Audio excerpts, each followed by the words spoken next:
খেতে খেতে মনে হলো আমার সিটটা খারাপ বলে বেশি খেতে দিচ্ছে না তো। মাথাটা তুলে বাকিদের সিটের দিকে তাকিয়ে এই ভুল ধারণাটাও কেটে গেল। যাই হোক, এটাই হলো লাস্ট খাওয়া মনে হয়। আর যদি কিছুটা দেয় আলাদা। আর কতক্ষণ বাকি? আর দেড় ঘন্টা আর 1.5 ঘন্টা মতন বাকি, পৌঁছে যাবো। আবার নেক্সট ফ্লাইটে আবার খেতে দেবে। তো মোটামুটি ইনটেক হয়েছে, আউট হয়নি এখনো। আউট করতে কখন সুযোগ পাবো তাও জানি না। ওটা একটা খুব টেনশনের ব্যাপার।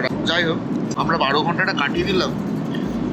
না, আমাদের এই ফ্লাইটটাই সব থেকে সুবিধা হয়েছে, এটা রাতের ফ্লাইট ছিল। তো টেকনিক্যালি আমরা রাত্রে যে সময়টাতে ঘুমোই সেই সময়টাই কাটলো।